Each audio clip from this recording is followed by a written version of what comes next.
बिस्मिल्लाहिर्रहमानिर्रहीम। अल्हम्दुलिल्लाहिल्लज़ी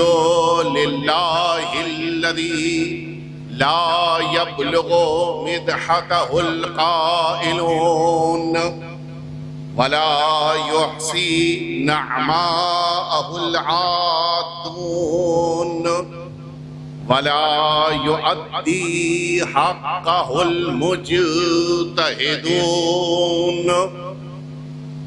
सुम्मस्सलातु वस्सलामु वत्तहिय्यतु वल इकराम अला सय्यिदिल अंबिया'i वल मुरसलीन सय्यिदिना व मौलाना अबिल क़ासिम मुहम्मद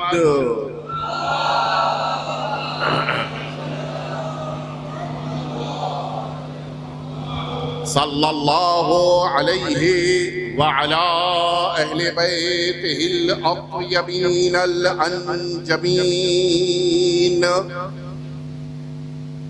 अल्लज़ीना अज़हबल्लाहु अन्हुमुर रिज्स व तह्हरहुम तत्हीरा।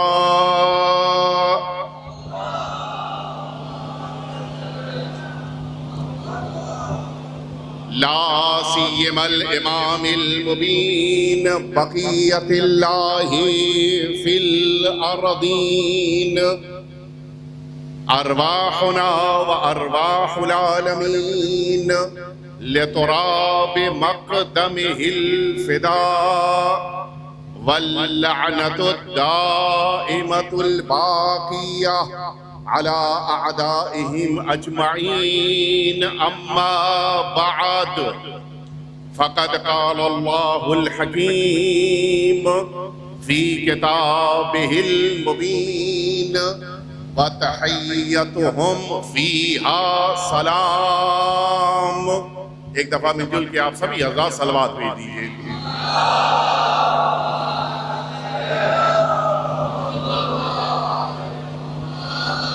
अज़ान मोहतरम, ये अजीम शान शब्बेदारी आप हजरात के दरमियान उस अजीम शहजादी की याद में कि जिन्हें जिंदान शाम में मज़लूमियत के साथ शहादत का दर्जा मिला, यकीनन वो तमाम अफराद जो इस शब्बेदारी में जिस अंदाज से भी शामिल हो रहे हैं वो सभी उस शहजादी से अज्र के मुस्तहिक हैं कि जिस शहजादी को अल्लाह रब्बुल इज़्ज़त ने सरकार सय्यदुश्शुहदा की बारगाह तक पहुँचने के लिए हम जैसे इंसानों के लिए बेहतरीन वसीला करार दिया।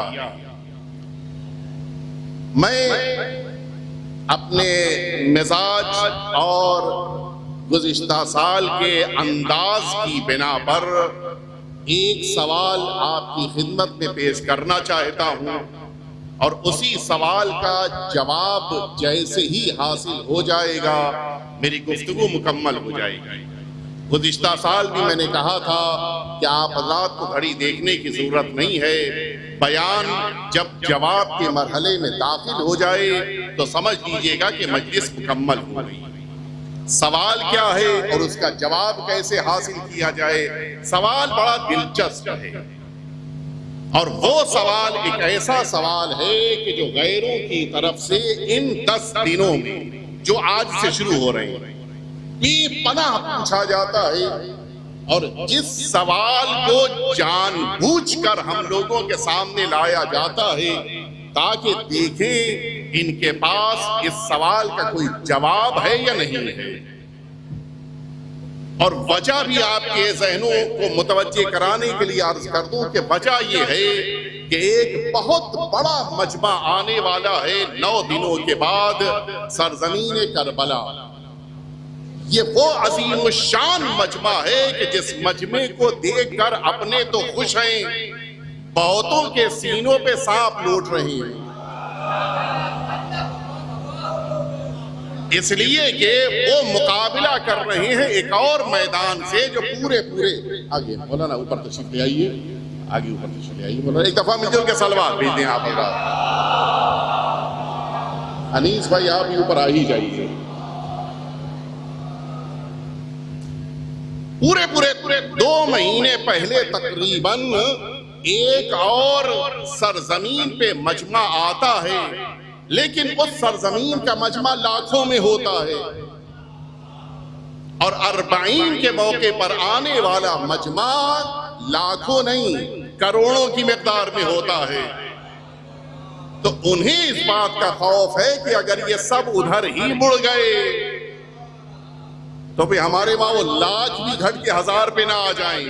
लिहाजा वो शुबहात पैदा करते हैं। सोशल मीडिया के जरिए से शियों से सवाल पूछा जाता है और उसी का जवाब मुझे आपकी खिदमत में अर्ज करना है। सवाल ये है, वो अक्सर ये सवाल हर साल तकरीबन पूछते हैं कि तुम ज़ियारत करने के लिए क्यों जाते हो, जरूरत क्या है तुम्हें ज़ियारत पर जाने की। अच्छा, यहां तक तो लगता है कि नहीं, गैर है कि जो हमसे पूछ रहा है। लेकिन अगली बात, क्या तुम इस बात के कायल नहीं हो कि जिन शख्सियतों को इमाम माना है वो हर जगह मौजूद हैं? है कोई इसका इनकार करने वाला? हम सभी इस बात का अकीदा रखते हैं कि मासूमीन हर जगह मौजूद हैं। तो अगर मासूम हर जगह मौजूद हैं तो फिर क्यों जाते हो करबला? आप बताएं क्यों करबला जाते हो भाई? वो तो हर जगह मौजूद हैं। और ये अजीब है, लफ्ज़ ज़ियारत कहते किसे हैं? ज़ियारत के माना ही ये होते हैं कि किसी से मुलाकात करने के लिए जाया जाए। मैं मुंबई से आपसे मिलने यहां तक आया, आपको मिलना होता है तो आप मुंबई आ जाते हैं, इसलिए कि मैं बनारस में नहीं हूं, आप मुंबई में नहीं हैं। नहीं पता, मुतवज्जे हुए नहीं हुए। मुलाकात का उस मौके पे उन्वान सिद्ध करता है कि जो यहाँ है वहां नहीं है, वहां है यहाँ नहीं है, लिहाजा वहां वाला यहाँ, यहाँ वाला वहां जाएगा। लेकिन जो करबला में अजीम शान इमाम आराम फरमा रहे हैं, वो अगर कायनात के गोशे गोशे तक नहीं पहुंच रहे हैं तो ये जुलूस क्यों निकल रहे हैं? ये ताबूत मुबारक क्यों बरामद हो रहा है? ये अलम मुबारक क्यों उठ रहा है? ये मजलिसें क्यों मुनक़िद हो रही हैं? ये ताज़िये क्यों उठ रहे हैं? ये इस बात की अलामत है कि करबला में दफन हुए हैं लेकिन पूरी कायनात में मौजूद हैं। अगर पूरी कायनात में मौजूद हैं तो फिर करबला जाने की क्या जरूरत है? अच्छा, ये सवाल ये अजीब है। ये सवाल सिर्फ सरकार सैयद शुहदा से मुताल्लिक नहीं है कि उनकी ज़ियारत करने क्यों जाते हो, क्यों नजफ़ अशरफ जाते हो।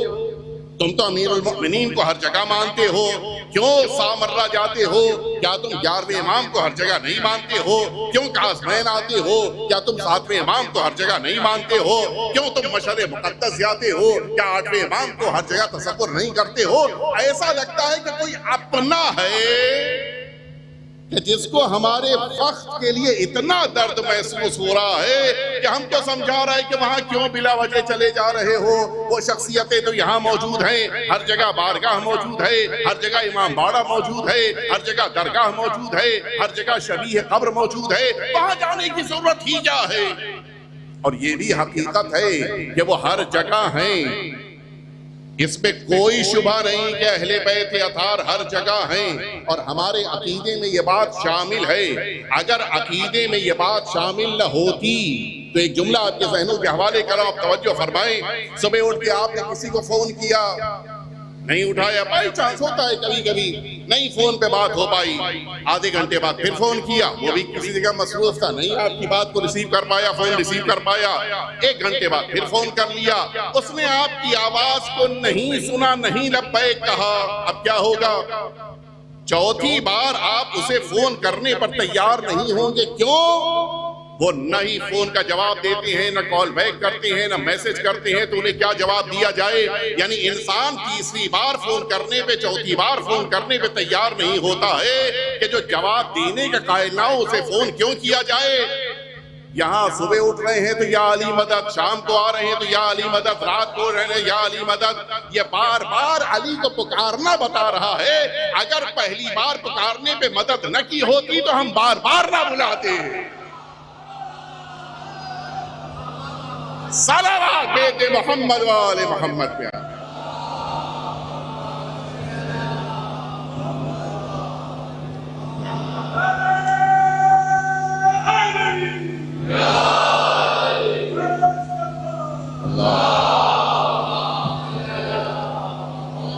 तो ये तो हकीकत है कि वो हर जगह हैं और न सिर्फ हैं बल्कि वो मदद भी फरमाते हैं।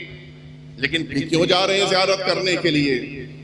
क्या जरूरत है कि ज़ियारत करने के लिए इतना पैसा खर्च किया जाए, इतना वक्त दिया जाए, अपनी नौकरी से छुट्टी ली जाए तब जाया जाए, इतना पैसा दे दिया जाए तब जाए? क्या जरूरत है?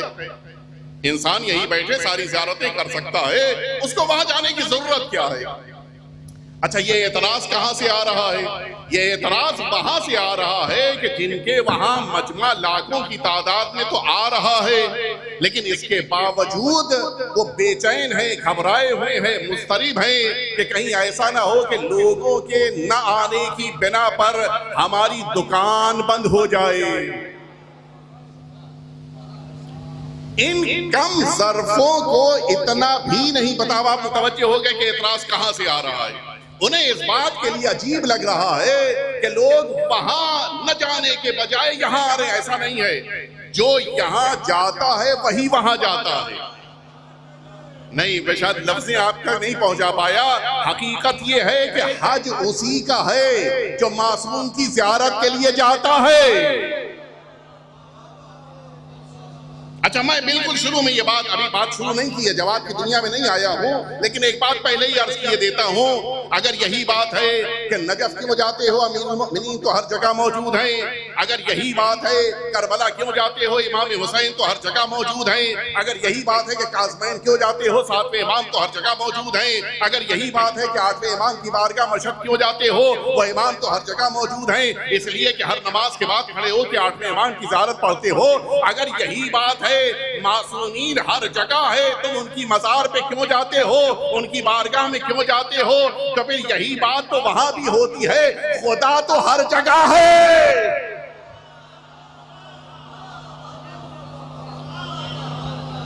सलावत बेटे मोहम्मद वाले मोहम्मद पे।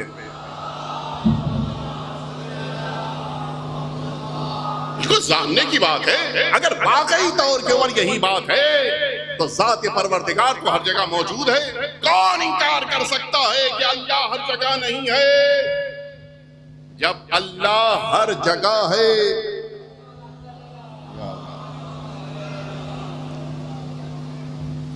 एक दफा मिलजुल के आप सभी 1000 सलवात भेज दिए। हुजूर सरकार सरकार सरकार,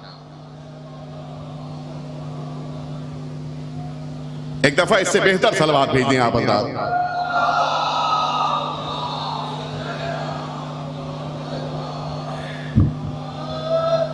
आपने तवज्जो फरमाई, सवाल क्या था कि जब ये मासूमीन हर जगह है तो ज़ियारत के लिए क्यों जाते हो, क्यों अपना इतना वक्त दे रहे हो? क्या जरूरत है कि तुम ज़ियारत के लिए करबलाए मुअल्ला जाओ जबकि इमाम हर जगह मौजूद हैं? तो फिर वही बात तो यहाँ भी आ रही है कि ज़ात परवरदिगार तो हर जगह मौजूद है, अल्लाह की बारगाह में हाजिर होने की जरूरत क्या है? ये एतराज खुद ब खुद जो जवाब उधर से आएगा वो जवाब यहाँ भी दे दिया जाए। लेकिन आइए मैं आपको लेकर चलूं कि वजह क्या है कि हम इमाम मासूम की बारगाह में हाजिर होते हैं जबकि ये एहसास है कि इमाम हर जगह इमाम है। इमाम की निगाहों के सामने कायनात का जर्रा जर्रा है, हम इमाम के हुजूर में हैं, इसके बावजूद हम करबला क्यों जाते हैं? वजह क्या है? इसी सवाल के जवाब की तरफ आपको लेके आना है और बात को मुकम्मल कर देना है। आइए पहले ये समझा जाए कि सरकार सैयद शुहदा की ज़ियारत करने के लिए कौन आ रहा है। पहले तो ये समझना जरूरी है कि कौन आ रहा है। इमाम हर एक को नहीं बुलाते हैं, हर एक को ये तौफीक नहीं मिलती है कि इमाम की बारगाह में हाजिर हो सके। इमाम की बारगाह में कौन आ रहा है सुनेंगे आप। एक रवायत है कि जो खुद आका सरकार सैयद शुहदा इमाम हुसैन सल्लल्लाहु अलैहि वसल्लम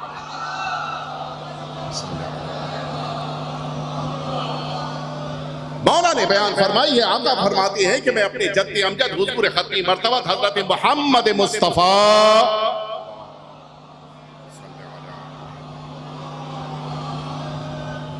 हजरत की खिदमत में हाजिर हुआ। उबई बिन काब कान हादिरन, रसूलुल्लाह के एक सहाबी हैं उबई बिन काब, ये वहां पर मौजूद थे। सरकार शुहदा फरमाते हैं कि जैसे ही मैं कमसिनी के आलम में, अभी उम्र मुबारक 6 साल 7 साल के आसपास है, मैं अपने जद्द अमजद के पास रिसालत माप के पास जैसे ही पहुंचा, हुजूर अकरम ने मुझे देखकर फरमाया कि मरहबन बिका या ज़ैनस समावाति वल अर्द, ऐ जमीन और आसमानों की जीनत। अल्लाहु अकबर, एक आसमान नहीं, सारे आसमानों की जीनत। तुमको खुशामदीद कहता हूं। उबई बिन काब को बड़ा ताज्जुब हुआ, या रसूल अल्लाह, आपके होते हुए क्या कोई और भी आसमानों की जीनत बन सकता है? फरमाया हुजूर अकरम ने कि उबई बिन काब, तुम्हें क्या पता, वल्लज़ी बअसनी बिल हक़्क़ नबिय्या, जिस जात ने मुझे नबी बनाकर कायनात में भेजा, उस जात वाहिद की मैं कसम खाकर कहता हूं, क्या इन्नल हुसैन इब्न अली आदमो मा आदम फिस समावात मिम्मन हुआ फिल अर्द, मेरा हुसैन आसमानों में जमीन से ज्यादा अजमत रखता है। लोगों को पता ही नहीं है, मालूम नहीं है ये कब फरमा रहे हैं, ये अभी शहादत से पहले फरमा रहे हैं। अभी सरकार शुहदा की उम्र मुबारक 6 साल 7 साल की है, और उसके बाद फरमाते हैं पहचानो हुसैन कौन है, वह इस्मुहु मकतूबुन अन यमीनिल अर्श, अल्लाह के अर्श के दाईं तरफ मेरे हुसैन का नाम लिखा हुआ है। आपने कुछ गौर फरमाया ये नाम क्यों लिखा गया है? देखिए, आप सबके मिजाज में होगा, और सभी तकरीबन गैर इरादी तौर पर, तकरीबन गैर इरादी तौर पर होता है कि इंसान अपने घर के दरवाजे पे स्टिकर लगाता है, जो स्टिकर पसंद आएगा वही लगाएगा। मैं बहुत से नाम नहीं लूंगा, लेकिन आप मुतवज्जे हो जाएंगे। आप किसका नाम अपने दरवाजे पे लगाती हैं? आप बता दी किसका नाम घर के दरवाजे पे आपने स्टिकर के तौर पे लगाया है? अच्छा, ये अजीब चीज है, हम समझ पाए ना समझ पाए, ये जो मांगने वाले फकीर होते हैं ये खूब पहचानते हैं, खूब पहचानते हैं। दरवाजे पे या अल्लाह लिखा हुआ है, अब मैं उससे पीछे और नहीं जाऊंगा, या अल्लाह से शुरू कर रहा हूं। अगर या अल्लाह लिखा है, अलबत्ता बॉम्बे में तो आप जानते हैं कि एक बिल्डिंग में सारे मिजाज वाले, सारे मजहब वाले रहते हैं, तो दरवाजा पहचान पहचान के उनके दरवाजे पे उनके भगवान का नाम ले लिया जाए, इनके दरवाजे पे इनके खुदा का नाम ले लिया जाए। वो बड़े माहिर होते हैं। उन्होंने देखा, एक फकीर ने देखा कि दरवाजे पे या अल्लाह लिखा है, अल्लाह के नाम से मांगो तो मिलेगा। एक दरवाजे पे उसने देखा कि या रसूल अल्लाह भी लिखा है, क्या यहाँ पे रसूलुल्लाह का मानने वाला रहता है, लिहाजा आप रसूलुल्लाह का नाम लोगे तो अब तुम्हें इस दरवाजे पे कुछ मिल जाएगा। कहा जाएगा रसूलुल्लाह का सदका दे दो, फकीर यही तो कहेगा ना। और अगर उस दरवाजे पे पंजतन का नाम लिखा है, फिर क्या करेगा वो? अब वो समझ जाएगा कि इस घर में रहने वाले पंजतन को इतना मानते हैं कि अगर पंजतन के नाम पर मांगा जाए तो वो अता कर देंगे। अल्लाह रब्बुल इज्जत ने अर्श पर हुसैन का नाम लिखा है।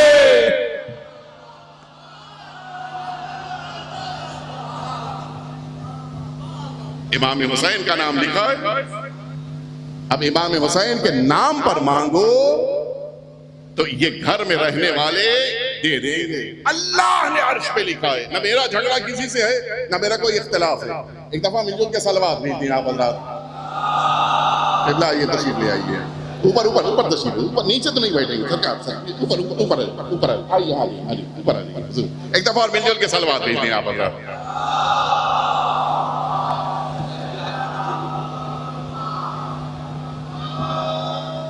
क्या लिखा हुआ है अब ये भी सुन लीजिए। सरकार रिसालत मां फरमा, अच्छा मैं अपने मौजू से बाहर नहीं जा रहा हूं, क्यों कह रहा हूं अभी अर्ज करता हूं मैं। सरकार रिसालत मां फरमाते हैं कि इमाम हुसैन का नाम अल्लाह ने अर्श पर कैसे लिखा है। अल्लाह ने लिखा अर्श इलाही पर दाईं तरफ ये लिखा है कि इन्नल हुसैन मिसबाहुल हुदा व सफीनतुन नजा, हुसैन कश्ती नजात है, हुसैन चिराग हिदायत है। आपने कभी गौर किया है बोर्ड दो जगह के ऊपर होता है, एक कहीं पे लगा होता है, दूसरे कहीं पे रखा होता है। नहीं, शायद लफ्जों की तरफ आपने तवज्जो नहीं दी। मिसाल के तौर के ऊपर चौराहों पे लिखा होगा मसलन के दाईं तरफ घूमिए, बाईं तरफ घूमिए, या स्ट्रेट जाइए, या यहाँ रुक जाइए, आगे न बढ़िए, या मसलन हॉर्न बजाइए, हॉर्न न बजाइए, जो कुछ भी है लगा हुआ है, आप ऐसा ही करेंगे। और कभी कभी ऐसा होता है कि किसी पेंटर की दुकान पर जो वो बोर्ड तैयार कर रहा है, वो बोर्ड लिख लेने के बाद वहीं रखा हुआ है, लिखा है कि राइट साइड में न जाइएगा, क्या आप रुक जाएंगे? नहीं, क्यों? यहां पे रखा हुआ है, वहां रुक गए थे, क्यों? इसलिए कि लगा हुआ था। लगा हुआ हो तो अमल किया जाता है, रखा हुआ हो तो छोड़ दिया जाता है। अल्लाह ने नाम हुसैन का ये बोर्ड रखा नहीं है, लगाया है।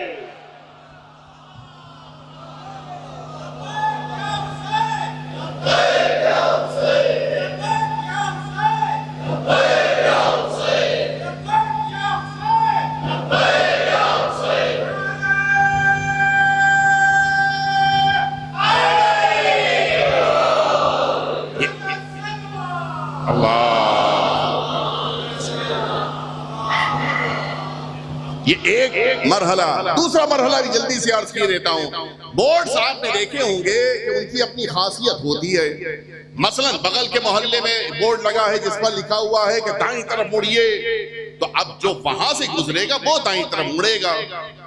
इस मोहल्ले वाला थोड़ी नहीं दाईं तरफ से, जब वो वहां पहुंचेगा तब मुड़ेगा। एक जगह पे लिखा हुआ है कि साइलेंस प्लीज, तो अब यहाँ थोड़ी हमें चुप रहना है, वहां पे चुप रहना है।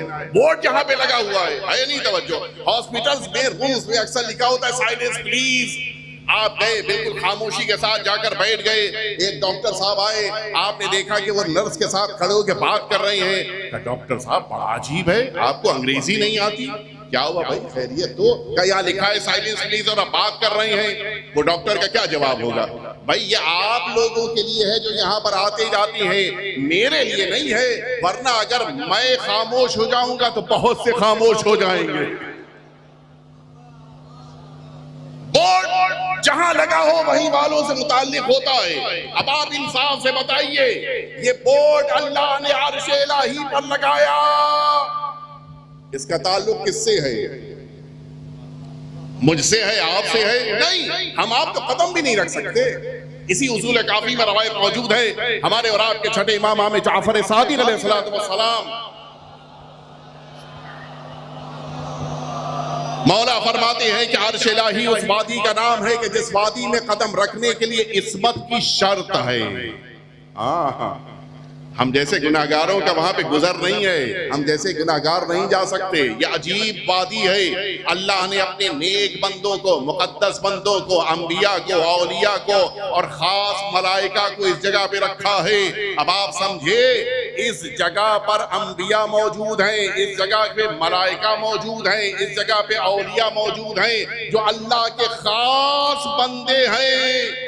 हम समझे थे कि हुसैन सिर्फ हम जैसे गुनाहगारों के लिए चिराग हिदायत हैं, पता ये चला अंबिया और मलाइका के लिए भी हुसैन चिराग हिदायत है।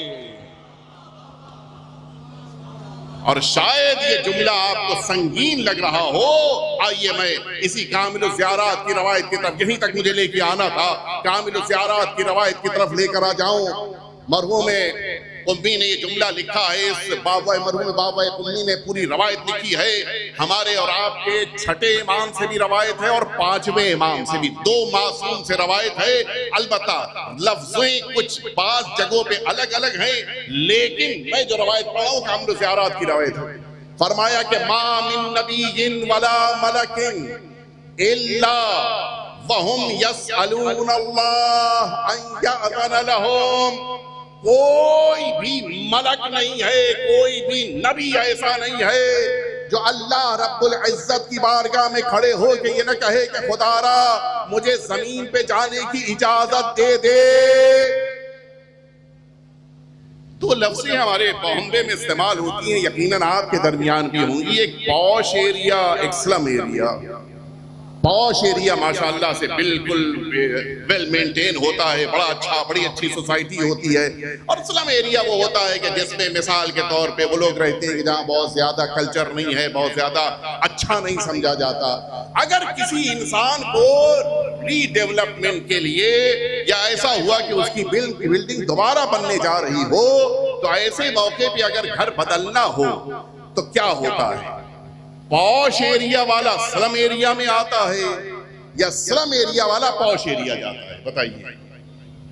या और आसान कर दूं, वो इलाका के जिस इलाके में गरीब तबका रहता है वहां वाला जब कोई निकलता है तो हमेशा अमीर तबके के इलाके में जाता है। अमीर तबके वाला अपने जैसे इलाके में जगह तब्दील करता है, कभी ऊपर से नीचे की तरफ नहीं आता है। अर्शे इलाही का मुकाबला अगर जमीन से किया जाए तो वो तो पॉश एरिया है। जमीन मुकाबला करेगी?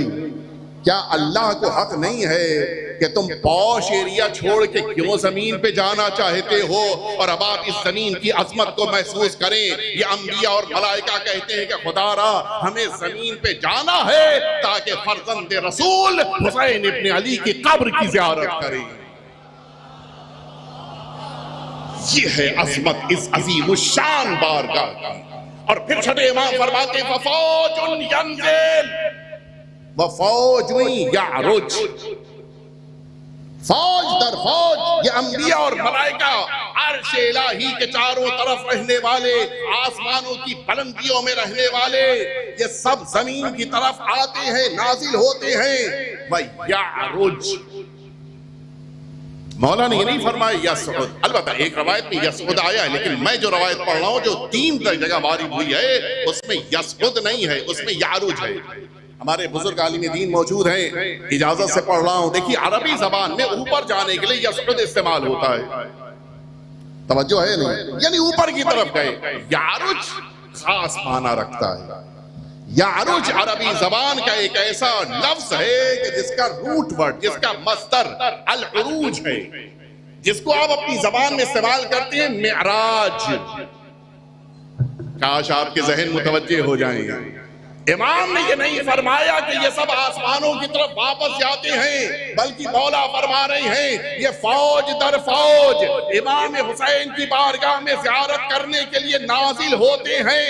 और ज़ियारत हुसैन की बिना पर ये सारे अंबिया, ये सारे मलाइका ये मिअराज पाते हैं।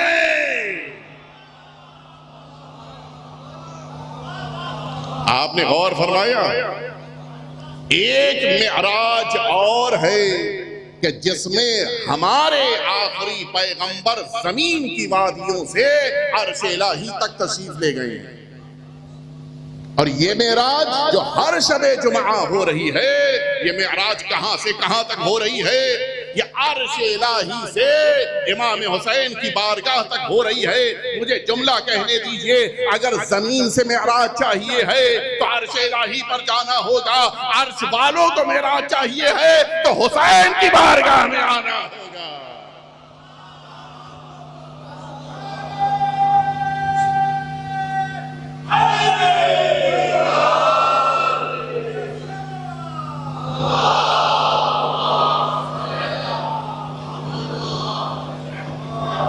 आका की बारगाह में मिअराज मिल रही है। ये मोमिन है कि जो इस ज़ियारत की तमन्ना करता है। इमाम हुसैन को हमारी जरूरत नहीं है। इमाम की बारगाह में मलाइका, अंबिया, औलिया, औसिया आ रहे हैं। सारे अहले बैत इमाम हुसैन की बारगाह में आते हैं। हमारी आपकी जरूरत क्या है आका? लेकिन सवाल जहां से शुरू हुआ था अभी ठहरा हुआ है, हम क्यों जा रहे हैं जबकि हमें इजाजत है कि इमाम हुसैन की ज़ियारत जहां पर हो वहीं से पढ़ लें। रवायत में है अपने छत पे चले जाओ घर की, वहां पे खड़े होकर करबला की तरफ रुख करो, ज़ियारत पढ़ लो तुम्हें ज़ियारत इमाम हुसैन का सवाब मिल जाएगा। और मैं अपने बिरादर जाहिर साहब से कह रहा था कि आप दायमी जाहिर हैं। इन्होंने उस वक्त मुझसे पूछा नहीं कि मैंने क्यों कहा था। उसकी एक वजह रवायत में है कि मन लम यक़दिर अला ज़ियारतिना फलयज़ुर सालिही मवालीना, जो हमारी ज़ियारत पर न आ सके वो हमारे चाहने वालों में जो नेक सालेह बंदे हैं उनको देख ले। फल युक्तब लहू ज़ियारतुना, उसको हमारी ज़ियारत का सवाब मिल जाता है। इतना अल्लाह ने हमें वुसअत दी है। अलबत्ता इसी से महसूस होता है कि हमें कद्र जाननी चाहिए उन मुमिनीन की जो हमारे दरमियान मौजूद। इनको अल्लाह ने इस रूए जमीन पे वो अज़मत दी है जो कोई सोच नहीं सकता। फलयुक्तब लहू ज़ियारतुना, हमारी ज़ियारत का सवाब, बहुत बड़ी बात है, तवज्जो फरमाई। लेकिन उधर से भी है, क्या हुक्म है हमारे लिए? हमारे लिए हुक्म ये है कि सरकार सैयदुल शुहदा की कब्र मुबारक पर ज़ियारत करने के लिए आओ। मैं रवायत ना पढ़ता, लेकिन चूंकि रवायत का अंदाज ऐसा है कि इस रवायत को सारे मोमिनीन तक पहुंचाना चाहिए, लिहाजा मैं रवायत पढ़ रहा हूं।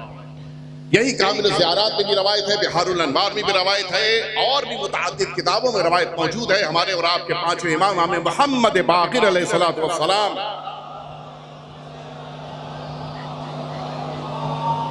मौला फरमाते हैं कि मुरू शिअतना बिज़ियारत क़ब्र अबी अब्दिल्लाहिल हुसैन, हमारे शियों को तैयार करो, आमादा करो, उनके अंदर शौक पैदा करो, ताकि वो मेरे जद आका सरकार सैयदुल शुहदा की कब्र मुबारक की ज़ियारत करनी चाहिए। मौला क्या मिलेगा? फरमाते हैं कि इन्ना इत्यानहु यज़ीदु फी रिज़्क़िही, सिर्फ इमाम हुसैन की कब्र मुबारक तक आ जाना इंसान के रिज़्क़ में इजाफे का सबब बन जाता है।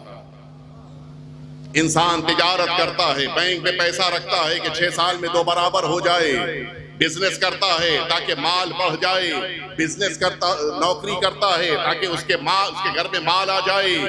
अल्लाह ने फरमाया कि जब ज़ियारत करने के लिए हुसैन की बारगाह में आओ तो माल न देखो, हुसैन इतने करीम हैं, ज़ियारत करने आओगे तुम्हारे रिज़्क़ में इजाफा कर देंगे। माल और पैसा देखने की जरूरत नहीं है। और क्या मिलेगा? फरमाया यमुद्दु फिल उम्र, उस इंसान की उम्र में इजाफा हो जाएगा। इंसान जॉगिंग करता है, वॉकिंग करता है, एक्सरसाइज करता है, न जाने कितना वक्त देता है। खाने में भी एहतियात करनी पड़ती है कि ये खाएंगे वो नहीं खाएंगे, ये एहतियात वो एहतियात, इतनी दवाएं करनी है। 40 के बाद एक दवाओं का पूरा थैला है जो साथ में लेके चल रहा है। यकीनन ये सब करना है, ये सब तमाम चीजें जरूरी है, लेकिन अगर उम्र में इजाफा चाहिए है, ज़ियारत हुसैन के लिए आ जाओ। और क्या मिलेगा? वयदफ़अ अन्हु मदाफ़िअ अस्सौ, जितने बुराइयों के हमले होने वाले थे, खुदा ज़ियारत हुसैन की बरकत से इन बुराइयों को दूर कर देगा। कितने नौजवान मेरे सामने मौजूद हैं, आज जब बाइक लेके अपने घर से निकले थे, सामने अल्हम्दुलिल्लाह कोई हादसा नहीं हुआ, सलामती के साथ घर वापस आ गए। लेकिन कितने हादसात नहीं हो पाए कोई बता सकता है? ये तो बता सकते हैं कि हादसा हुआ, ये नहीं बता सकते कि कौन सा टल गया। अल्लाह ज़ियारत हुसैन की बरकत से हादसात को टाल देता है। लोग इस बात से खौफज़दा होते हैं कि हालात बिगड़ रहे हैं, हो सकता है कि एक आध मिसाइल कहीं वहां के बजाय इधर गिर जाए। हमें जिंदगी बचाने के लिए ज़ियारत नहीं छोड़नी है, ज़ियारत पर जाकर जिंदगी को कुर्बान करना है। जिंदगी का मकसद यही होना चाहिए। फ़इन्ना इत्यानहु, वो अफराद कि जो इमाम हुसैन की इमामत के कायल है, मौला फरमा रहे हैं कि उन सभी पर ज़ियारत हुसैन लाजिम जाएं। मैं बकिया रवायतें नहीं पढ़ूंगा, लेकिन इस रवायत को मैंने इसलिए पढ़ा था कि हमारे जहनों को ये महसूस हो जाए कि इमाम हुसैन की ज़ियारत की क्या अज़मत है। आइए बस आखिरी पड़ाव तक मैं आपको लेके आ गया और इसी में जवाब। ये तमाम चीजें एक तरफ, लेकिन इमाम हुसैन की ज़ियारत पर जाने की क्या ज़रूरत? यहीं से खड़े खड़े ज़ियारत पढ़ लीजिए। आइए इस अजीम शान बारगाह में ज़रिए मुबारक के सामने खड़े हो के आपने ज़ियारत पढ़ी, इमाम हुसैन इस ज़ियारत को भी कबूल कर दी। आप छत पे गए, ज़ियारत पढ़ ली, इस ज़ियारत को भी इमाम हुसैन कबूल करते हैं। कहीं भी खड़े हो के आपने अस्सलाम अलैका या अबा अब्दुल्लाह कह दिया, इमाम हुसैन के ज़ायरीन में नाम शुमार हो गया। शबे जुमा की जो रवायत है वो यही रवायत है कि जिस मौके पे शबे जुमा आती है, उस मौके पर एक मलक सुबह से बिल्कुल करीब आवाज देता है कि आए अहले बैत के चाहने वालों, आए मुमिनों, उठो, एक बार बस अस्सलामु अलैका या अबा अब्दुल्लाह कह दो, ताकि आज की शब तुम्हारा नाम ज़ायरीन इमाम हुसैन में लिख दिया जाए। जहां भी है इंसान ज़ियारत कर सकता है, फिर ज़ियारत पर जाने की क्या जरूरत है? अगर मैं यहीं पर रुक जाऊंगा तो जितने टूर ऑपरेटर्स हैं वो मुझे बॉम्बे वापस नहीं जाने देंगे। हकीकत ये है कि ज़ियारत पर जाना जरूरी है। क्यों? अब यहां से देखिए, इसका जवाब अगर तलाश करना है तो इसका जवाब मुझे मिला उस अजीमुशान ज़ियारत में कि जो ज़ियारत जामिआ कहलाती है। ये बड़ी अजीमुशान ज़ियारत है। अहले बैत अतार के फजाइल का वो समंदर है कि जिस समंदर की गहराई को आज तक कोई इंसान समझ नहीं पाया। अजीम ज़ियारत है और इसीलिए इस ज़ियारत को वक्तन फवक्तन पढ़ना चाहिए। वो 3 नुस्खे के जिनके जरिए से इंसान अपनी जिंदगी के मसाइल को हल कर सकता है, जिनमें एक नमाज शब है, एक ज़ियारत आशूरा है, तीसरे यही ज़ियारत जामिया है। यहाँ पे इमाम ने फरमाया बेहतरीन ज़ियारत, अजीमुश्शान ज़ियारत, और इस ज़ियारत की अच्छी और बेहतरीन शरह की गई है। आयतुल्लाह जवादी अमली आप सभी जानते हैं, उनकी भी शरह मौजूद है। अदब फ़िराए मुकर्रबान अज़ीमुश्शान शरह है ज़ियारत जामिया की, बहुत अज़ीमुश्शान ज़ियारत। आइए मैं आपको लेकर चलूं। इस ज़ियारत में एक फ़िक्रा है कि जिसकी बिना पर समझिए हमारे 10वें इमाम ने तालीम फरमाया है। ये ज़ियारत अज़ीमुश्शान ज़ियारत है, इमाम ने तालीम फरमाया है और हमें इस ज़ियारत को अपनी ज़बानों पर जारी करना चाहिए। इस ज़ियारत में एक फ़िक्रा है कि जिसकी बिना पर समझ में आता है कि हमें ज़ियारत पर क्यों जाना है, और उसी फ़िक्रे को मैं आपके सामने पढ़ने जा रहा हूं और उसी की शरह करनी है, मिसाल देनी है, बात को मुकम्मल करनी है। मौला फरमाते हैं कि जिस मौके के ऊपर इमाम मासूम की बारगाह में आओ, मौला की बारगाह में ज़रिए अक़दस के सामने कब्र मुबारक की तरफ रुख करके तुम अपनी ज़बान पे जुमला कहो, अस्सलामु अलैकुम या अहले बैतिन नबुव्वा व मादिनर रिसाला व मुख्तलिफल मलाइका व मादिनल वही। पूरी ज़ियारत अलबत्ता अर्ज़ कर दूं मैं कि ज़ियारत जामिआ तवील तरीन ज़ियारतों में है, लंबी ज़ियारत है। अगर एक नशिस्त में न पढ़ सके तो 2 नशिस्त में, 3 नशिस्त में पढ़िए, लेकिन इसको लंबे होने की बिना पर तर्क न कीजिए। ज़ियारत जामिया बड़ी अहम है। मौला ये शुरुआत यहाँ से आगे बढ़कर फरमाते हैं कि ये जुमला अपनी ज़बान से मासूम की कब्र मुबारक की तरफ रुख करके कहो कि ज़ाइरुल लकुम आइदुम बिक़ुबूरिकुम। और यही एक फ़िक्रा है कि जो इमाम मासूम की कब्र मुबारक पर हाज़िरी देने जाने ज़ियारत करने का मकसद बयान कर रहा है। वो फ़िक्रा क्या है? ऐ अहले बैत अतार, मैं आपकी ज़ियारत के लिए और आपकी कब्र पर पनाह लेने के लिए आया हूं। ये जुमला कैसे मौला क्या आपके ज़हनों तक मुंतकिल किया जाए? आइए मैं एक मिसाल दूं ताकि बात समझ में आ जाए।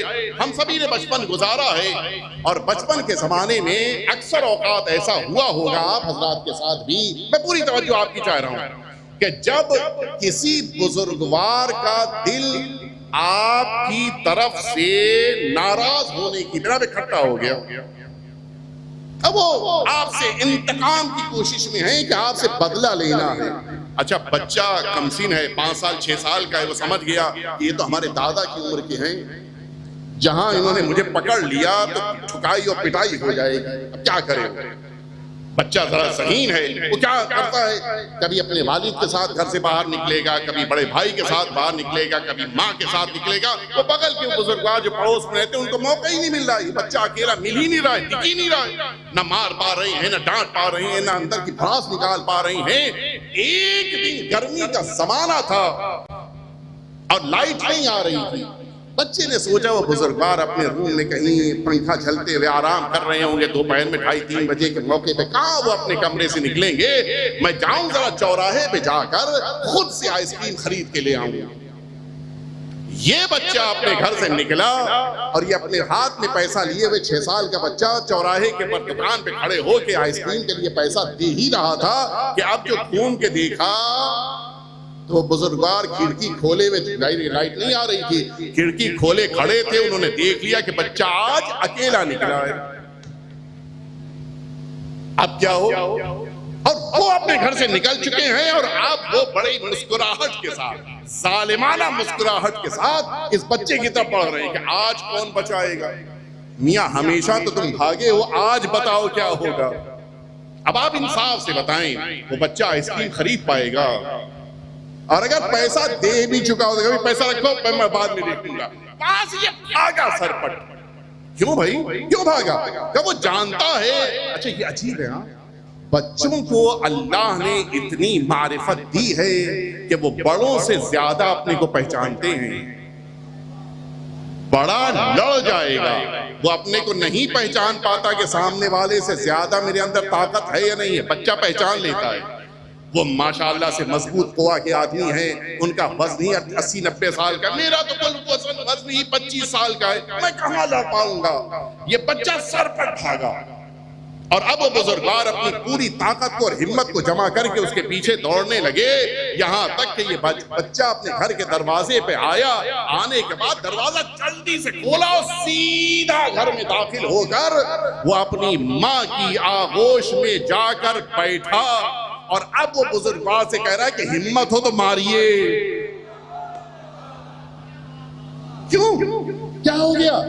वो जब चौराहे पे खड़ा हुआ था तब भी जितनी बदन में ताकत थी वही ताकत यहां भी है, वही तवानाई वहां भी थी, यही तवानाई यहां भी है, वही उम्र के तकाजे वहां थे वो यहां भी हैं, वही वज़न जो वहां था यहां भी है। लेकिन दोनों में एक फर्क ये है, वहां पर वो अकेला था, दुश्मन से मुकाबला नहीं कर सकता था। लेकिन अब जब घर में दाखिल हो गया है, अपने से बड़े वजूद की पनाह में आ गया है।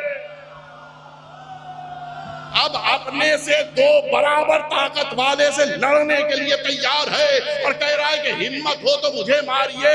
अब आप समझे, हम मासूम की बारगाह में पनाह लेने के लिए क्यों जाते हैं? कहीं शैतान यहाँ परेशान कर रहा है, कहीं दुश्मन सता रहा है, कहीं दुनिया की मुसीबतें परेशान कर रही हैं। लेकिन जब इमाम की बारगाह में पहुंच जाते हैं, न शैतान सताता है, न मुसीबतें आती है, न मुश्किलात आती है, इसलिए कि इमाम की पनाह में आ गया है। सलावत बेटे मोहम्मद वाले मोहम्मद।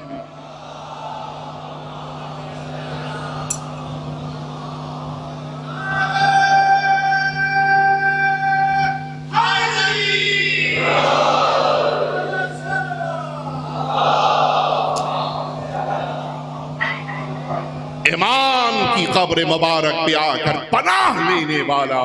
और इसीलिए ज़ियारत से वापस आने के बाद 6-8 महीने तक असर रहता है इंसान पे।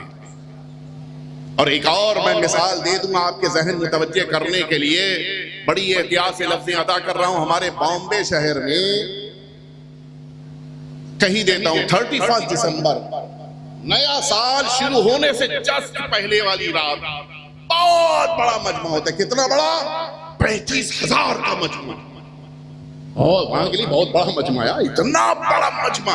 और सुम में क्या होता है, 1 जनवरी आ गई, अच्छे खासे लोग हैं, कोई उनमें से नहीं, 35,000 में से अच्छे खासे लोग वो होते हैं कि सीधे घर नहीं जाते हैं, वो पुलिस स्टेशन जाते हैं। कोई शिकवा कर रहा है कि मेरी पॉकेट मार ली गई, कोई शिकायत करने आया है कि मेरी नामूस पे हमला हो गया, कोई ये बात कह रहा है कि मेरा पैर कुचल दिया गया, कोई कह रहा है कि उन्होंने मुझे कोहनी मार दिया, कोई कह रहा है कि उन्होंने मेरी नाक फोड़ दिया, कोई कह रहा है कि मेरा मोबाइल चोरी हो गया। यहाँ 35,000 के मजमे में इतनी FIR दर्ज होती है, वहां 2.5-3 करोड़ का मजमा आ जाता है। न किसी को कोहनी लगती है, न किसी का पर्स मारा जाता है, न किसी की नामूस पे हमला होता है, न किसी की इज्जत जाया होती है। ये दोनों में फर्क क्यों है? फर्क ये है बकिया जगहों का मुकाबला करबला से न करना। बकिया जगहों पे शैतान, करबला में हुसैन की हुकूमत है।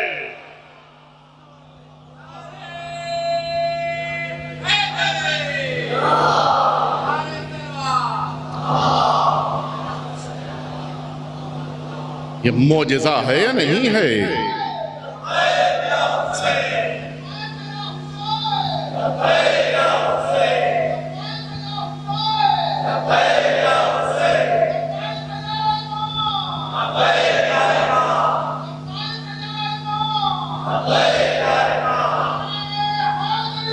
या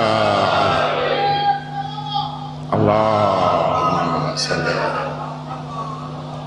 अजीब मरहला है आका की बारगाह में आ जाने के बाद इंसान खुद अंदर से गुनाहों से दूर हो जाता है। हम इसलिए इमाम की कब्र मुबारक पे जाकर पनाह लेते हैं। दुनिया में हम अकेले खड़े होते हैं, जब आका की कब्र मुबारक की पनाह में आ जाते हैं तो मुसीबतें, तमाम सख्तियां खुद ब खुद दूर हो जाती हैं। आप इंसाफ से बताएं, 2-2.5 करोड़ का मजमा कहीं आए और वापस चला आए, न किसी को पानी कम पड़े, न किसी को बिस्तर कम पड़े, न किसी को चादर कम पड़े, न किसी को तकिया कम पड़े, न किसी को जगह की शॉर्टेज हो जाए। सब कहते हैं कि मैं ज़ियारत इमाम हुसैन करके आया हूँ। जरा सा किसी घर में, यहाँ तो कम होता है, हमारे वहां ज्यादा होता है, बॉम्बे में किसी घर में शादी होती है तो 2-4 घर किराए पे लिए जाते हैं, मोहल्ले में होटल बुक कराए जाते हैं। क्यों? इसलिए कि तादाद ज्यादा है, घर छोटा है, वहां अजीब सूरत हाल है। आप चेक कर लीजिए करबला की कैपेसिटी कितनी है। करबला की एक शहर की एक महदूद कैपेसिटी होती है, उसका रकबा कम होता है, छोटा होता है। 2-4 गांव किराए पे लिए जाने चाहिए कि हुसैन के जायर आ रहे हैं, तुम सब अपने अपने गांव छोड़ दो ताकि इन जायरीन को वहां पर रोका जाए। लेकिन अजीब है, न गांव खाली कराए जाते हैं, न लोगों से कुछ कहा जाता है, बल्कि हुसैन के जायर आते हैं, ज़ियारत करके वापस चले जाते हैं, किसी को कुछ कम नहीं पड़ता है। दुनिया हैरत ज़दा है। वहीं पे वापस जा रहा हूं जहां से शुरू किया था। दुनिया हैरत ज़दा है, जहां लाखों का मजमा होता है, वहां पे एक भगदड़ में हजारों मर जाते हैं। देखा है नहीं देखा है? एक भगदड़ हुई, मुतवज्जे मैं काम की बात कर रहा हूं, और यहां करोड़ों का मजमा आता है। मैंने जल्दी से, वक्त मेरा पूरा हो रहा है, मैंने एक इराकी में बैठा था, वो बैठे थे होटल में आकर, कुछ वो फौज उसके पुलिस के अफसर थे, वो बैठे थे, आके अपना आराम कर रहे थे, वॉशरूम गए थे मेरे होटल के, वहीं चूंकि था उस जमाने में किले ज़ैनबिया के पीछे वो होटल था, राफिदैन, उसमें आकर बैठे थे। मैं आया, मुलाकात हुई, बात हुई, अचानक, यानी कोई पहले से मुलाकात का इरादा नहीं था, बैठ गया, बात शुरू की। मैंने उनसे पूछा तुम्हारा घर कहाँ है? तो पुलिस का जो बड़ा अफसर था पूछता है कि, कहता है कि सैयद कहाँ का, कब का घर? मैंने कहा क्यों, क्या 2 घर हैं? क्या एक वो घर है जिसमें साल भर रहती हैं, दूसरा वो घर है कि जो घर ही नहीं है? मैंने कहा ये क्या मतलब हुआ? क्या साल भर जिस घर में रहती हैं, 40 के आने से पहले हम 10 दिन, मैं तो घर यहाँ रहता हूँ, मेरे बीवी बच्चे अपने घर को साफ सुथरा बिल्कुल तैयार करके, बिस्तर वगैरह सब आमादा करके, ताला डाल के बगल के मौकिम में दे के चले आते हैं कि जितने जायर आए उनको यहाँ पर रुकाना। मैंने पूछा खुद तुम्हारे बीवी बच्चे, क्या हम लोग करबला में आके जमीन पे सोते हैं? ये अजीब जज्बा है। दुनिया में ऐसे खिदमत गुजार आपको कहीं नहीं मिलेंगे। इमाम हुसैन नियतों में खुलूस डाल देते हैं। मेरा वक्त तकरीबन पूरा हो रहा है और मुझे नहीं पता कि मुझे 1 घंटे से जाना चाहिए, ऊपर नहीं जाना चाहिए, लेकिन एक वाकया सुन लीजिए ताकि आपको एहसास हो कि जिस शहजादी के मसाइब आप सुनने के लिए यहां पर जमा हुए हैं, उनके दिल में ज़ियारत का कितना शौक रहा। एक किताब है असरारुश शहादा, मरहूम दरबंदी अलैहि रहमत व रिज़वान अपने ज़माने के फ़कीह गुजरे हैं, उन्होंने ये किताब लिखी है। बड़ी तफसील से मकातिल को जमा करके उन्होंने एक मक्तल तैयार किया है सरकार सैयद शुहदा को। इसमें कुछ वाक़यात भी लिखी हैं और ये वाक़या नासिकुत तवारीख में भी मौजूद है और भी किताबों में मौजूद है, हिंदुस्तान से मुताल्लिक़ है। अलबत्ता मरहूम दरबंदी ने सिर्फ यही लिखा है कि एक हिंदुस्तान का ताजिर, लेकिन बकिया किताबों में हैदराबाद लिखा हुआ है कि हैदराबाद का रहने वाला ये इंसान। और मुझे याद है कि 2014 में जिस मौके पर ये वाक़या मैंने करबलाए मुअल्ला में पढ़ा था, पता ये चला कि वो खानदान आज भी करबला में मौजूद है, वो खानदान आज भी मौजूद है। और इत्तेफाक ये कि 2019 में मुझे वो तस्वीर भी मिली। उस जमाने में तस्वीरें बनाई जाती थी हाथ से, उस नवाब की, उस ताजिर की तस्वीर भी मिली कि जो करबला मुंतकिल हुए थे। मुझे मेरे पास मौजूद है, 2019 में मुझे तस्वीर मिली। मैं अर्ज करूं आपकी खिदमत में कि ये ताजिर यहीं हैदराबाद के रहने वाले, इन्होंने, तफसील है, मैं उस तफसील में नहीं जा रहा हूं, वक्त मेरा पूरा हो रहा है। इन्होंने अपनी जिंदगी के आखिरी पड़ाव में नजात पाने के लिए ये फैसला किया। अलबत्ता इस फैसले तक कैसे पहुंचे वो तफसील है। फैसला किया कि हम सब इस हैदराबाद में अपना बिजनेस बंद करेंगे, खत्म करेंगे और जाकर नजफ में रहेंगे। पहले खुद तैयार हुए, फिर जौजा तैयार हुई, फिर बच्चे तैयार हुए, फिर भाई बहन भी तैयार हुए। सब लोग मिल के करबला मोहल्ला के लिए निकले, सारा सामान लेके वहां पहुंचे। और वहां पहुंचने के बाद इन्होंने एक घर लिया। उस घर में इन्होंने अंदरूनी हिस्से में खुद क़याम किया, बहरूनी हिस्सा जो था उसमें दुकान खोल दी। बच्चों से कहा कि तुम लोग इसमें सामान रख के फरोख्त करो, तुम अपनी तिजारत, अपना बिजनेस करना। हमारे पास इतना पैसा है कि हमें बिजनेस तिजारत की जरूरत नहीं है, ना हम तुम्हारी तिजारत में दखालत करेंगे, न तुम हमसे कोई पैसा मांगना। हम अपनी जिंदगी, तुम अपनी जिंदगी, रहेंगे साथ में। और अब तरीक़ाकार ये था इस बुजुर्गवार का कि सुबह में सरकार वफा की बारगाह में आ जाते थे, दोपहर तक सरकार वफा की बारगाह में बैठ के ज़ियारत करना, नमाज ज़ुहरैन पढ़ना, उसके बाद घर आकर खाना वगैरह खाना, कुछ देर के बाद फिर चले जाना। और उस जमाने में ये गंजे शुहदा और साथ ही साथ ये जनाब हबीब इब्न मज़ाहिर, इन दोनों और इमाम हुसैन की कब्र मुबारक, आप जानते हैं कि इन दोनों के दरमियान सरकार सैयद शुहदा की कब्र मुबारक है। उस जमाने में पर्दा पड़ा हुआ था, यानी डिवाइड करने के लिए बाकायदा पर्दा डाला गया था। ये आते थे, शुहदा की कब्र के ऊपर बैठते थे, वहां गिरिया करते थे, फरियाद करते थे, मगरिब तक बैठते थे। उसके बाद कुछ देर आकर जनाब हबीब की कब्र पे बैठते थे वापस। एक दिन, 2 दिन, 1 हफ्ता, 2 हफ्ता, 1 महीना, 2 महीने, 6 महीने गुजर गए। सबकी ज़ियारत नहीं की तो आका हुसैन की ज़ियारत। कोई ऐसा भी इंसान हो सकता है कि जो करबला आए और आका हुसैन की कब्र मुबारक के ऊपर नहाए? मुमकिन ही नहीं, किसी को समझ ही नहीं आ रहा। अच्छा 6 महीने हो गए थे, ये बात मैं अपनी तरफ से कह रहा हूँ कि थोड़ी बहुत अरबी भी समझने लगे थे और इराकियों से बात भी होती थी, इराकी समझाते भी थे जहां मिल जाते। अच्छा ये बात ऐसी नहीं थी जो छुपी रह जाए, सबको पता चल गया कि ये हिंदी आया है जो ज़ियारत इमाम हुसैन के लिए नहीं जाता। सब समझाते थे, लेकिन कोई जवाब किसी को नहीं देते।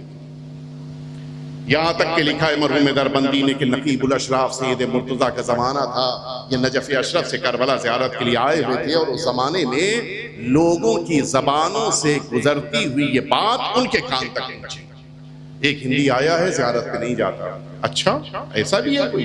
तब बुलाओ उसको।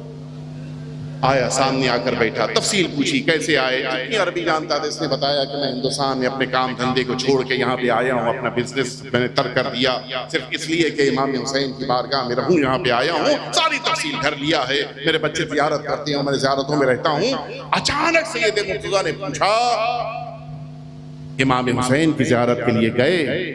चुप, कोई जवाब।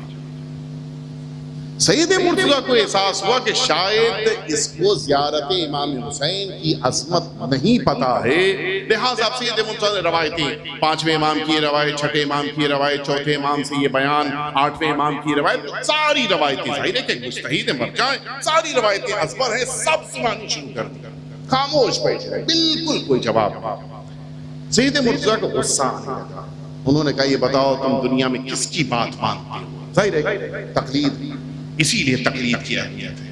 मुज्तहिद इसीलिए जरूरी होता है, इंसान को मुतवज्जे कराना। ये भी बहुत सी बातें हो सकता है कभी कभी हम लोग मुतवज्जे ना हो पाए, मुज्तहिद के साथ रहना इंसान के लिए इसीलिए फायदा बख्श है। किसकी बात? क्या सरकार आपकी बात?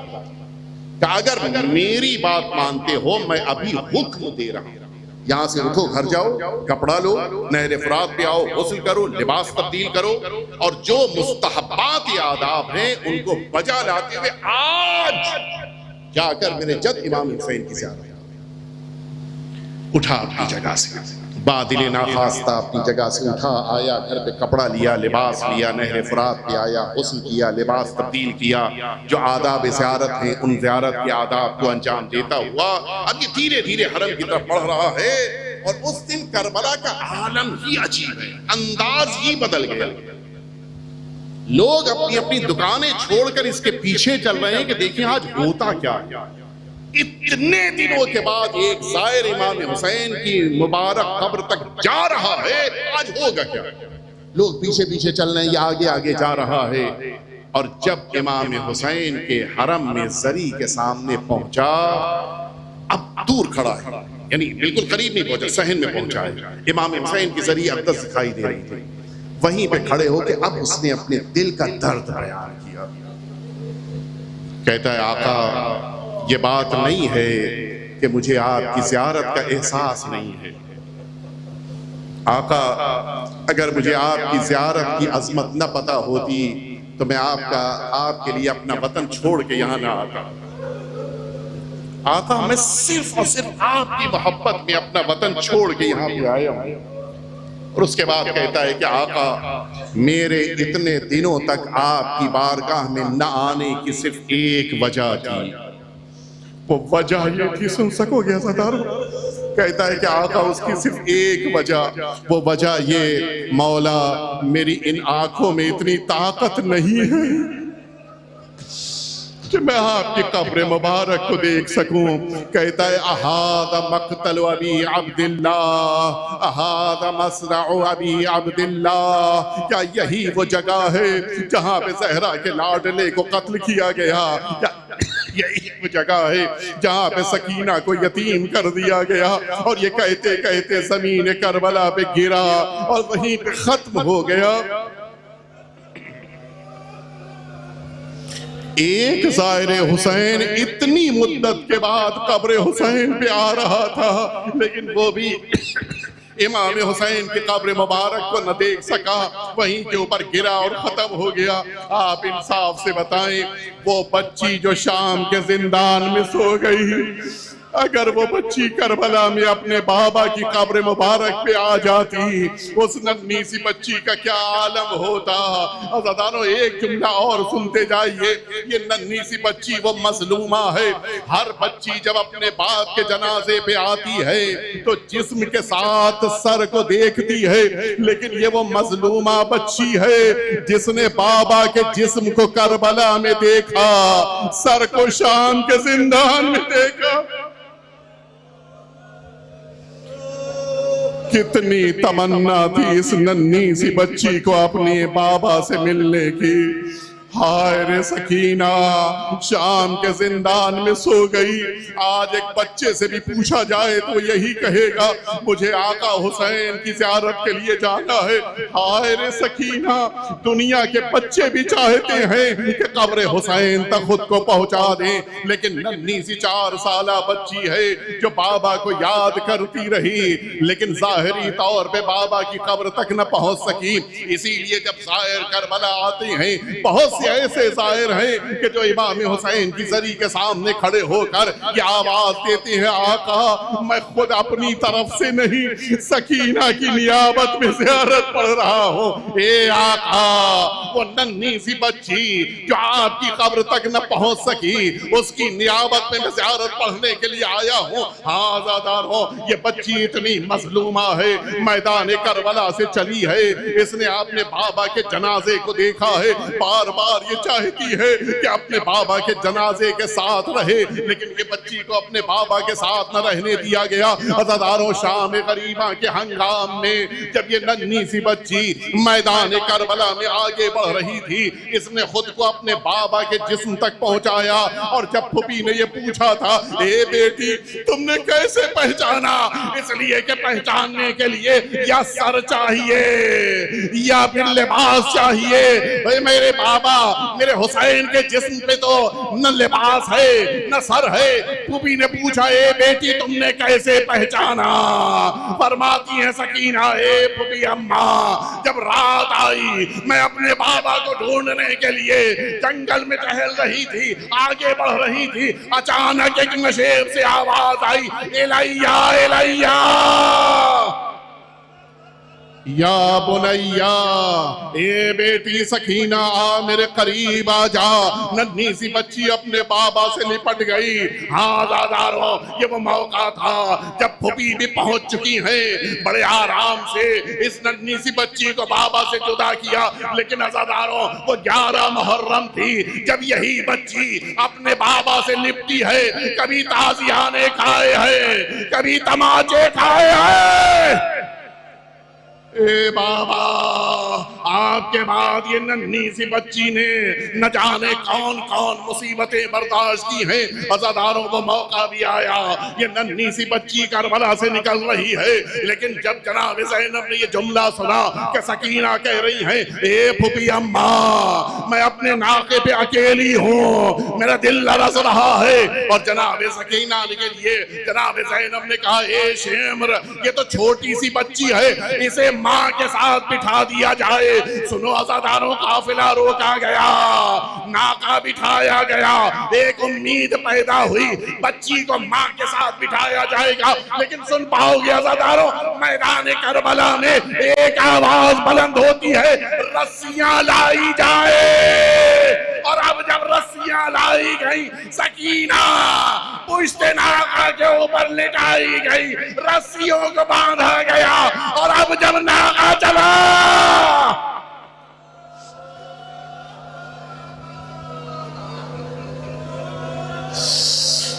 रस्सियां नन्ही सी बच्ची के जिस्म में उतरने लगी। ए फूफी अम्मा,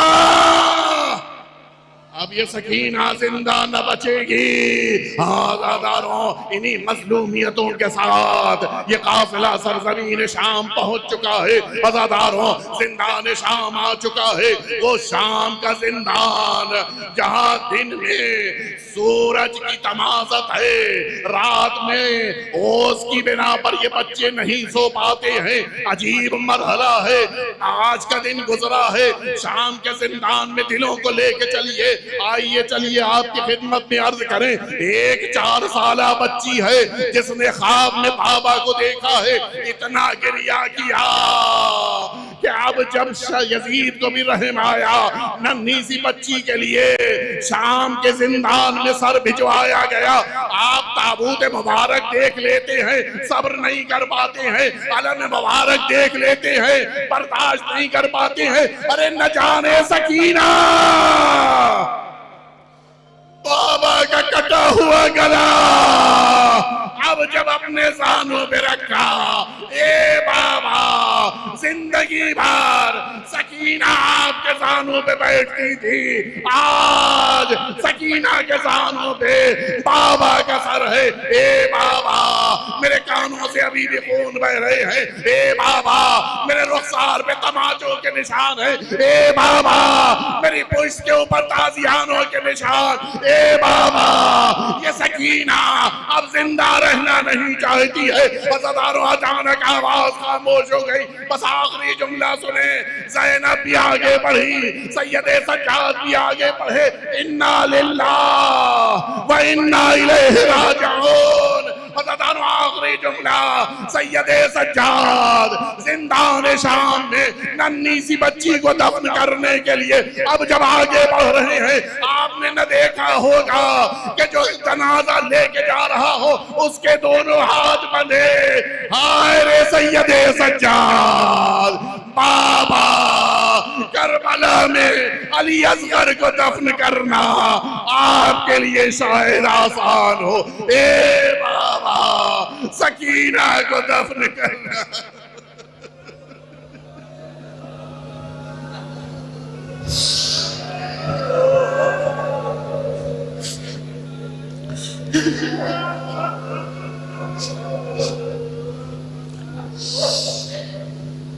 अला लअनतुल्लाहि अलल कौमिज़्ज़ालिमीन व सयअलमुल्लज़ीन ज़लमू अय्य मुनक़लबिन यनक़लिबून। इलाही बिहक़्क़ि व अबीहा व बअलिहा व बनीहा व सिर्रिल मुस्तौदअ फ़ीहा। परवरदिगार, वारिस हुसैन के ज़ुहूर में ताजील फरमा। परवरदिगार, तमाम अज़ादारान इमाम हुसैन को आखिरी इमाम की पनाह में महफूज फरमा। रब्बना तक़ब्बल मिन्ना इन्नका अंतस समीउल अलीम। मातम हुसैन।